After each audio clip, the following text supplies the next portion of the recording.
Hi everyone, my name is Muhammad Salman bin Abu Tahir. Okay, the first question is describe your leadership skills. What are your strengths as a leader? Personally, I feel that I possess a good leadership skill, even though I do see some areas for improvements, especially in certain aspects. I believe that I possess a strong leadership skill in the sense that I can analyze situations and come up with the right solutions to tackle them. I am also confident in my ability to convey messages to my followers or group members effectively. Empathy is also a skill that leaders must possess, and I have learned the art of empathy from my past experiences. Empathy, being a very important aspect of leadership, allows one to be able to listen to others and thus establish the two-way communication chain. The only downside is that empathy can easily turn into sympathy for your followers, and this can heavily influence the decisions made by leaders. I used to face difficulties in drawing the line between empathy and sympathy, but I have learned from my mistakes and with some help from this module about the importance of drawing the line. Thus, I believe that I'm a good leader who can establish a strong communication channel between people, analyze situations, and come up with an effective plan of action, and lastly, act well according to the action plan. How do you feel about your ability to resolve conflict in the workplace? I'm confident that I possess the knack to solve conflict in a workplace because the biggest cause of conflict in a workplace is mostly caused by the spreading of grapevines and miscommunication. My ability to analyze situations and empathize comes into play in this scenario, especially because the first step to resolving conflicts is to individually hear out the different parties that are involved. The next step is to come up with a plan of action to resolve these issues. These steps are important to be carried out while playing as a mediator in resolving conflicts. Thus, with my strengths, I believe that I am good in resolving conflict between people in a workplace. On top of that, I also believe that I can effectively resolve conflicts in a workplace when I am involved in the conflict itself. This is because, firstly, I have the capacity to control my emotions and often put others before myself in these situations. This ability ensures that before I get emotionally affected by the conflict, I think from the other person's shoes and try to analyze the situation from their perspective. Thus, I will be able to find out any mistakes from my part before criticizing others. This is very important in preventing the conflict from escalating and cools down tension. Describe your experiences working with a team in this course. What team building skills do you display through your English 222 team project? The past 8 weeks of engaging in project discussions and submissions have generally been smooth. However, there have been some issues that have popped up time to time, and we have handled them successfully as a group. When my teammates require help or advice on certain parts of the project, I decided to speak up. This is important as it ensures a steady flow of ideas, and some people will be hesitant to do so, fearing that they might be wrong. This brings us to another team building skill, which is to experiment iteratively. I have not been hesitant to speak up, fearing that I might be wrong, because fear of doing something wrong fails to teach us, and that is why we should be willing to do mistakes. Especially during the beginning of the module, I did not fully understand the requirements for certain parts of the project, and it led to communication breakdown. However, my team leader was patient and explained to me about them, and I soon managed to catch up with the information and the pace of the project. This demonstrates listening, which is an important team building skill and is important to ensure that everyone is on the same wavelength. Lastly, at the end of every project evaluation consultations, we did reflection on ways to improvise the project, and it was very helpful in achieving the final output from the project. How would you describe your professional brand in 3 to 5 words? Rate your confidence levels in communicating your professional brand through a traditional career marketing package, during an interview, and through digital storytelling. Okay, my professional brand is find yourself before creating yourself.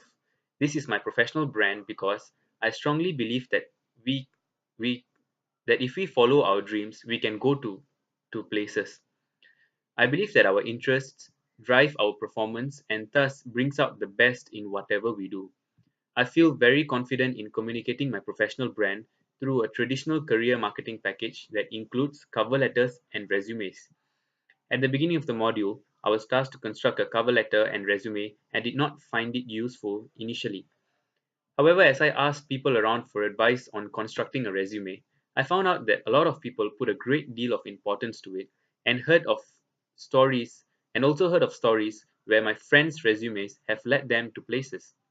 Then I understood its importance and put in lots of effort into crafting my own. Even though it can be improved, I have a good idea about what it is and how it is supposed to be. Even though I did a video interview and got a taste of how it is, I still am not very confident about interviews. This is because in real life, interviews may not be the same, and I believe that preparing for any type of interview is more important than preparing for a specific one. I do, however, feel very confident about digital storytelling as it involves explaining about my own story and does not require much preparation. Describe your written communication strengths. Identify one area you'd like to continue to grow and improve. Written communication is one of my main strengths because of my experiences. I am good in language and know the right types of words to use. This is important as the usage of the wrong words or terms can lead to miscommunication between a manager and his employee and result in problems.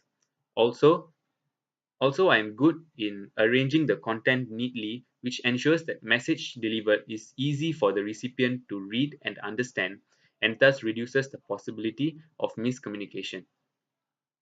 I also learned about the importance of the time and day to send the email as it has an effect on the outcome of the writing.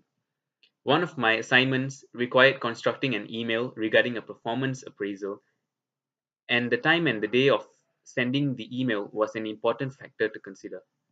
However, I have done however, I have done some types of professional writing and am still learning some types of them. I would like to improve on learning how to handle different types of writing. For example, during the module, I learned how to construct a professional email regarding a performance appraisal, which is something I have not done before. I want to venture deeper into the other types of scenarios that require such professional writing and understand what the contents should include. Describe your presentation strengths. Identify one area you'd like to continue to grow and improve. There are several factors that make a presentation a great one.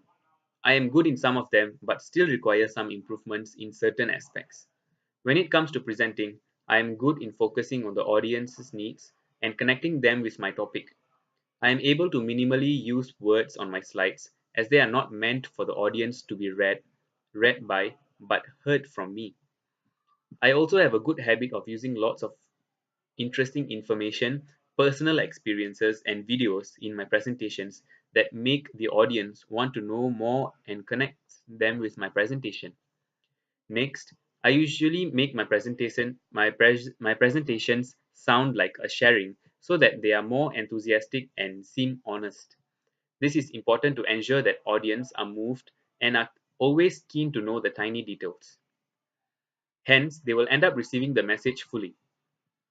However, I need to improve on using my body better as I have a bad habit of occasionally placing my hands in my pockets, and this is a bad form of body language that affects the rate of information absorbed by the audience. Describe your visual communication strengths. Identify one area you'd like to continue to grow and improve. Visual communication can come in the form of old school media and which includes newspapers and brochures, and also in the form of new school medium, which includes social media posts and website graphics. There are some considerations that can affect the effectiveness of a visual communication.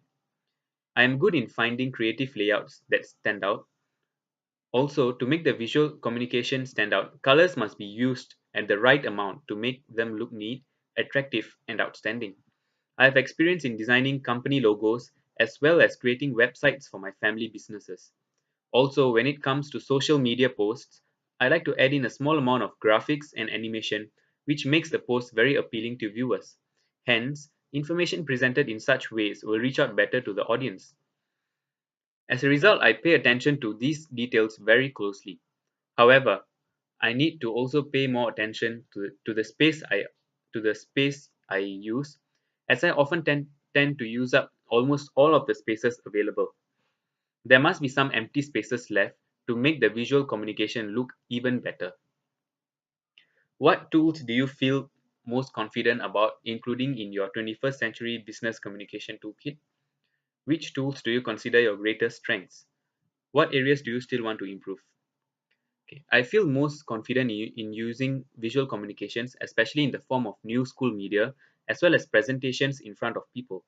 This is because I am very handy with handling online software and applications that can assist me in creating social media posts. Furthermore, I have deep knowledge about how social media works and know what are the needs of the audiences on the platform, which helps me to plan and design my posts. Next, I am also confident doing presentations in front of people because I find it very natural for me. I have plenty of experience in presenting since secondary school days, and I have improved drastically at it. These are the two tools that I also find to be my greatest strengths because I've utilized them for a long time and also have a good knowledge about how they work. Moreover, my strong skills in IT and communication add value to these two toolkits. I feel that I need to improve more on using old school media because I have less knowledge about it. I need to work on the layout of the old school media, such as newspapers and brochures, which have limited ways of presenting ideas, as compared to social media posts, which can include pictures and videos. I feel that I might also need some improvements in my professional writing because there are many types of professional writing and it takes time to know more on the content I am supposed to and not supposed to include in them. Thank you.